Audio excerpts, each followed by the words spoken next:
MA के लिए important topic पढ़ेंगे। सेकेंड ईयर एमए हिस्ट्री का जो सिलेबस है, जो पेपर से पहले हमें एक बार ज़रूर देख के जाना है। हमारा एक भी नंबर नहीं कटना चाहिए। लिखने का फॉर्मेट इस तरह तो हमें लिख के आना, मैं बताऊँगा इस तरह तो। और जून जो 2026 में एग्ज़ाम होंगे उनके लिए सेकेंड ईयर के मोस्ट इम्पोर्टेंट क्वेश्चन है ये। कोड नंबर, इसका कोड है सब्जेक्ट का MHI 108। कोड नंबर क्या है? MHI 108 कोड, सब्जेक्ट कोड है ये 108। और क्वेश्चन है 3 क्वेश्चन मैंने पीछे करवा दिए हैं। ये 5 क्वेश्चन करूँगा, 2 क्वेश्चन पीछे करवाए हैं सॉरी, और 3 क्वेश्चन आगे करवाऊँगी। तीसरा क्वेश्चन ये है घास के मैदानों के इतिहास की, इस सब्जेक्ट कोड के घास के मैदानों के इतिहास की आलोचनात्मक जाँच कीजिए। घास के जो मैदान है उनके इतिहास के बारे में पढ़ेंगे, उनके आलोचनात्मक जांच की करेंगे, उन देखेंगे क्या है भाई घास के मैदानों का क्या इतिहास रहा है। ये इम्पोर्टेंट क्वेश्चन है, ये आने की संभावना है, इसलिए हमें लिखने का फॉर्मेट तो ऐसे ही रखना है। और सबसे पहले लिखेंगे हम क्वेश्चन, फिर आंसर, उसकी प्रस्तावना। देखो पेपर से पहले देख के जाना है, बस इसका मेरा मोटिव यही है वीडियो बनाने का कि पेपर के अंदर हमें क्वेश्चन आए तो उसके बारे में पूरी जानकारी हो, हम उसके बारे में लिख सकें। क्वेश्चन देखो, भारतीय उपमहाद्वीप में घास के मैदानों का इतिहास केवल क्या है? पारिस्थितिकीय दृष्टि से ही नहीं है। इनका क्या कहना है कि जो घास के जो मैदान है उनका इतिहास केवल पारिस्थितिकी क्या होता है, जैसे कि इकोसिस्टम इंग्लिश के अंदर हम समझे तो पर्यावरणीय रूप से दृष्टि से ही नहीं है, बल्कि उनका महत्व बल्कि समाज के रूप में, आर्थिक और औपनिवेशिक प्रभाव के संदर्भ में भी अत्यंत महत्वपूर्ण रहा है। घास के मैदान ओनली पर्यावरण के लिए ही नहीं बल्कि ये सभी स्थितियों को क्या करते हैं, प्रभावित करते हैं। यह क्षेत्र न केवल चारागाहों के रूप में महत्वपूर्ण रहे बल्कि इनका क्या है, गहरा संबंध पशुपालन, जो खानाबदोश होते हैं उनके जीवन शैली और स्थानीय वनस्पतियों और उपनिवेशी शासन के भूमि उपयोग नियमों और आधुनिक विकास परियोजनाओं से भी रहा है।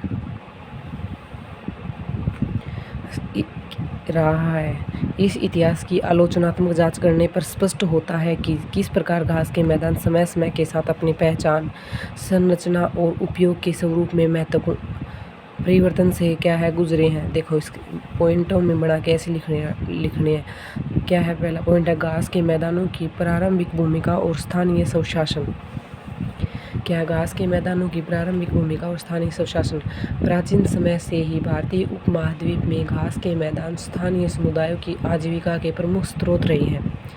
क्या है, जो पुराने समय से ही क्या है भारतीय उपमहाद्वीप के अंदर क्या है घास के मैदानों का एक मुख्य भाग, इम्पोर्टेंट रोल रहा है स्थानीय समुदाय के लिए। क्या है, स्थानीय जो समुदाय होते हैं उन घास के मैदानों से क्या है अपने पशुओं को वहाँ पर क्या है उनको चारा डालने में काम आता था। और जो घास के मैदान होते हैं ना, ये अपने पर्यावरण के लिए भी बहुत ही महत्वपूर्ण होते हैं। क्या ये क्या करते हैं, जो कार्बन डाइऑक्साइड होती है ना, ये घास क्या करते हैं अपने जड़ों के अंदर सोख लेता है उनको, जिससे कि पर्यावरणीय संतुलन एक अच्छी तरह से बना हुआ रहता है। फिर क्या है, विशेष रूप से क्या है चरावाह और घुमंतु समाजों के लिए ये मैदान भोजन, पानी, चरावाह और आश्रय प्रदान करते थे। सबसे ज़्यादा इफेक्ट किसको पड़ा? जो घुमंतु यानी जो घूमते रहते हैं यहाँ से वहाँ, या क्या है उनके लिए। और क्या है, जो चरागाह होते हैं उनके आश्रय प्रदान करते थे उनको। क्या है, राजस्थान की जनजातियाँ होती थी रहबारी, गुजरात की जो मालधारी, महाराष्ट्र की धनगर और दक्षिण भारत के कुरुम्बा जैसे समुदायों का जीवन उन मैदानों से गहराई से जुड़ा हुआ था। इन घास के मैदानों में विविध प्रकार की जैव विविधता भी देखने को मिलती है। घास के मैदानों में जैव विविधता क्या होती है? एक पर्यावरणीय सुंदरता, जैव विविधता। विभिन्न प्रकार की घासों का उपयोग क्या होता था, कई घास ऐसे होते हैं, घास वहाँ पर क्या है कई औषधियाँ भी मिलती हैं। स्थानीय वास्तु निर्माण में भी, यानी कि वहाँ से घास के मैदानों में पेड़ पौधे भी होंगे तो वहाँ पर क्या होगा, जिससे कि हम वस्तुओं का कुछ निर्माण भी करते थे। वैसे घास से जैसे कोई छोटा मोटा उद्योग, कुटीर उद्योग वैसे भी चला सकते हैं जैसे था, तो वास्तु निर्माण में होता था। ये हो गया। अगला पॉइंट है औपनिवेशिक शासन और भूमि प्रबंधन की नीतियाँ। जो ब्रिटिश जो शासन था उन्होंने भूमि के प्रबंधन की जो नीतियाँ चलाई, उनसे क्या इफेक्ट पड़ा घास के मैदानों पर। ब्रिटिश शासन है ना, ब्रिटिश शासन के आगमन के साथ ही घास के मैदानों के प्रारंभिक उपयोग में व्यवधान उत्पन्न हो गया, यानी अलगाव उत्पन्न हो गया। वो कैसे हुआ? औपनिवेशिक शासन ने वन अधिनियमों और राजस्व व्यवस्था के माध्यम से भूमि के वर्गीकरण की कई नीतियाँ लागू की। कई नीतियाँ लागू की। औपनिवेशिक शासन ने क्या नीतियाँ थी? इस प्रक्रिया में घास के मैदानों को बेकार भूमि की श्रेणी में रखा गया। जो औपनिवेशिक शासन ने क्या नीति लगाई कि उन्होंने कहा कि जो घास के मैदान है वो बेकार है, उनके लिए उनका कोई महत्व नहीं है, बल्कि क्योंकि वे क्या थे, कृषि जो योग्य नहीं माने गए, क्योंकि वह मानते थे कि ये बेकार भूमि है, इन पर कृषि तो हम कर नहीं सकते, उनके लिए तो बेकार ही है। तो औपनिवेशिक अधिकारियों की दृष्टि में भूमि का उपयोग तभी सार्थक था, तभी सही था उनकी दृष्टि में, तब वे कर योग्य हों, यानी हमें कर मिल सके, यानी जनता क्या है इसके ऊपर इसकी जुताई करे, इसके ऊपर क्या है कृषि करे, लेकिन क्या था जिससे हमें कर की प्राप्ति हो, वे तो अपना स्वार्थ सोचते थे। इस सोच के ने घास के मैदानों के प्रारंभिक सामाजिक और पारिस्थितियों के मूल्य को अनदेखा कर दिया। जो औपनिवेशिक सरकार ने बड़ी संख्या में चरागाहों को कृषि भूमि या वनों में परिवर्तित कर दिया। औपनिवेशिक सरकार ने क्या किया, जो घास के मैदान थे उनको क्या है कृषि भूमि के अंदर चेंज कर दिया, वनों में परिवर्तित कर दिया, जिससे चरागाह क्या है समुदाय के प्रारंभिक मार्ग और चारागाह सीमित हो गए। यानी कि धीरे धीरे चरागाह क्या कर ऑटोमेटिक क्या है सरकार, जो ब्रिटिश सरकार थी उन्होंने क्या है इनको कृषि भूमि के अंदर परिवर्तित कर दिया और क्या है वनों में परिवर्तित कर दिया, जिससे कि चरागाह एक जगह से दूसरी जगह अपने पशुओं को चरा तो नहीं सकते थे ना, इसलिए क्या है चरागाह सीमित हो गए। इस प्रकार प्रारंभिक घुमंतु जीवन शैली को अपराधी की दृष्टि से देखा गया। क्या है घुमंतु जो प्रजाति थी उनको एक प्रकार से अपराधी समझा जाता था। क्या है कई समुदायों को अपराधी जनजातियों के रूप में चिन्हित किया गया। अगला पॉइंट हम बनाकर लिखेंगे, वन प्रबंधन और घास के मैदानों का ह्रास होता है। घास के मैदानों को किस तरह समाप्त हुआ, घास के मैदानों का समापन कैसे हुआ।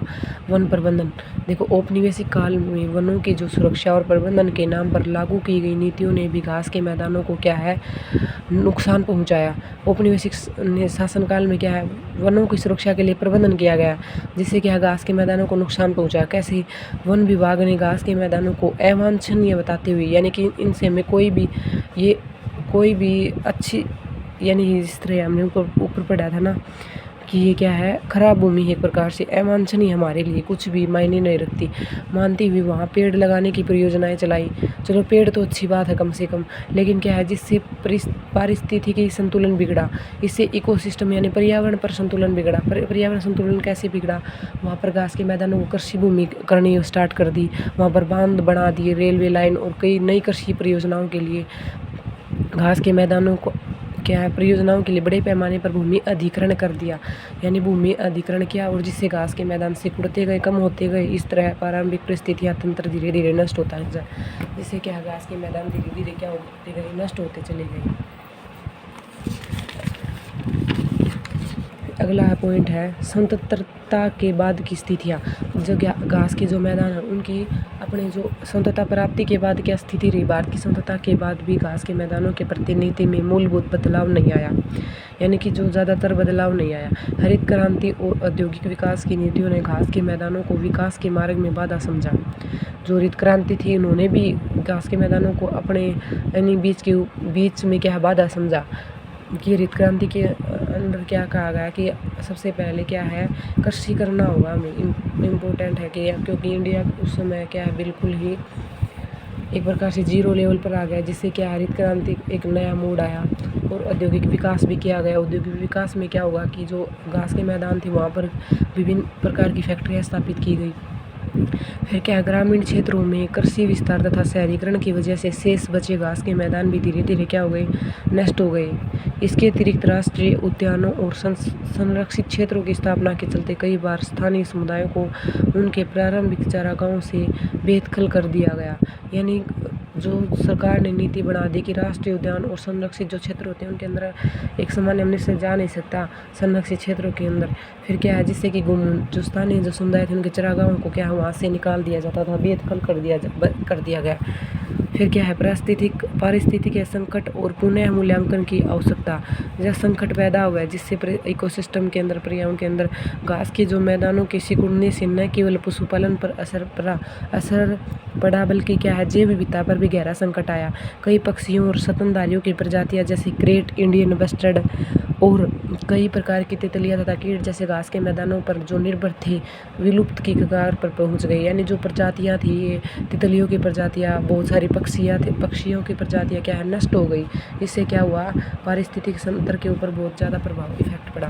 फिर क्या है, नवीन प्रयास और वैकल्पिक दृष्टिकोण। जो नवीन प्रयास यानी नए क्या प्रयास किए गए इनको लेकर के घास के मैदानों को हाल ही के वर्षों में कुछ पारिस्थितिक विदों और इतिहासकारों और सामाजिक कार्यकर्ताओं ने घास के मैदानों के महत्व को पुनः रेखांकित करने का प्रयास किया। कुछ क्षेत्रों में कम्युनिटी जो कंजर्वेशन के यानी सामुदायिक संरक्षण के मॉडल अपनाया गया, जहां स्थानीय समुदाय की भागीदारी से घास के मैदानों को पुनर्जीवित करने की कोशिश की जा रही है, यानी दोबारा से उसको रीजनरेट करने की कोशिश की जा रही है। प्रारंभिक विज्ञान और आधुनिक विज्ञान के समन्वय से ऐसी नीतियाँ क्या है, यानी अभी आधुनिक समय के अंदर क्या है, इनको क्या है फिर से उभारने की कोशिश की जा रही है, एक प्रकार से बनाई जा सकती हैं, जो न केवल पारिस्थितिक यानी पर्यावरण को संरक्षण करे, बल्कि आजीविका और सांस्कृतिक पहचान को भी क्या है संरक्षित रखे।